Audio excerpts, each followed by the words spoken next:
Hasalo State Yuba Mursan Shakhtar Mumbai National Herald Scandal no Sezawi Klazaka Kaisa Himbotok Manjaka MP Rajiv Bhattacharya AM Senior Emile Tipok Mojumdar Emile Bhogoban Das Day Papia Totono Khobe Tekubun Adong Rock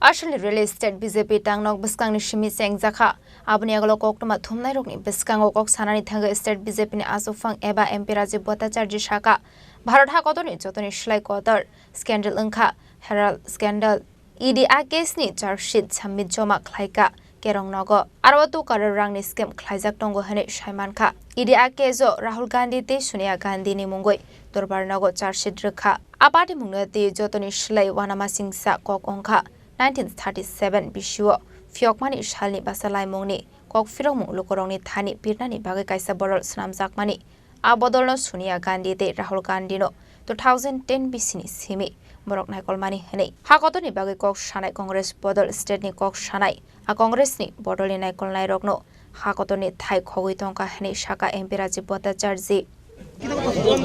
আমাদের ভারতবর্ষের সবচেয়ে বড় ঘোটালা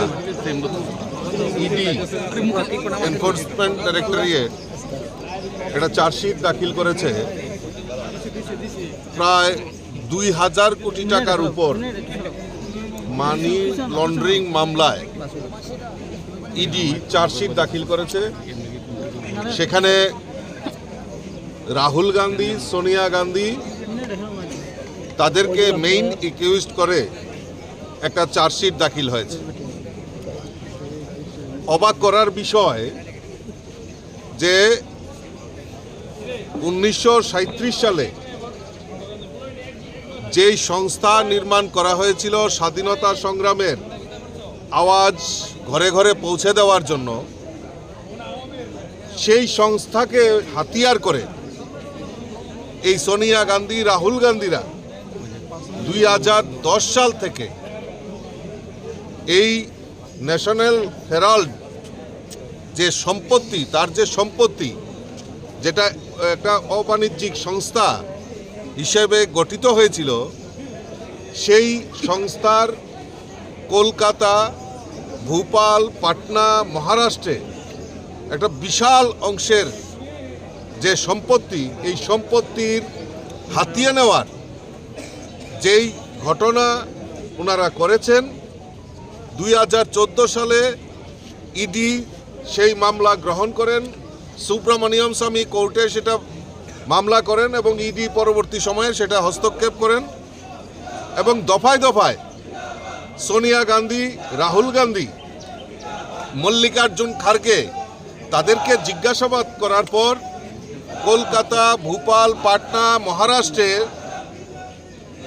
এই national হেরাল্ডের যে সম্পত্তি এই সম্পত্তির সম্পর্কে বিস্তারিত তারা সেখানে ইনভেস্টিগেশন করেন ইডি এবং পরবর্তী সময়ে গত 15 এপ্রিল 2025-এ ইডি চার্জশিট দাখিল করেছে এবং হাজারো হাজারো কোটি টাকার এই মানি লন্ডারিং মামলায় সেখানে সোনিয়া গান্ধী রাহুল গান্ধীকে সেখানে ইডি একুইজড করেছে এবং অবাক করার বিষয় এই কংগ্রেসীরা দেশের কথা বলেন রাষ্ট্রের কথা বলেন আর এই রাষ্ট্রীয় সম্পত্তিকে হাতিয়ে নেওয়ার জন্য তারা এই কংগ্রেসীরা ইয়ং ইন্ডিয়া কোম্পানি নামে একটা কোম্পানি ফরমেশন করেন এবং আমাদের এই যে ন্যাশনাল হেরাল্ড যে সংস্থার একটি অবাণিজ্যিক সংস্থা তার শেয়ার হোল্ডার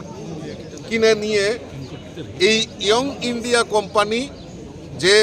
কোম্পানি ফরমেশন করা হয় সেই সমস্ত টাকা সমস্ত সম্পত্তি ন্যাশনাল হেরাল্ডের সমস্ত সম্পত্তির মালিকানা হয়ে যান এর মধ্যে এই ইয়ং ইন্ডিয়ার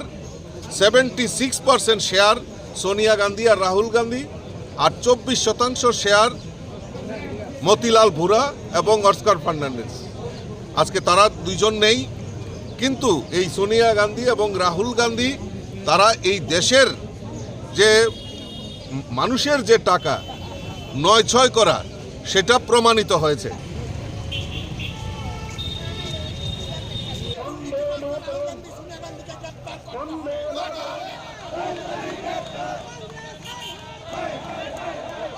আসলে পান্ডাও মানজাখা এমপি রাজীব ভট্টাচার্য এএমসিনি mayor MLA Dipak Majumdar MLA Bhagaban Das দে বাপিয়া দত্তনক খবই তেকুবনা দংরক আসলে লোকরংনি বাংমারি বেলানি মকলক লাইথতক রাজা খরাগল নিসমি প্রণমনি কক থুম চিনি খরাং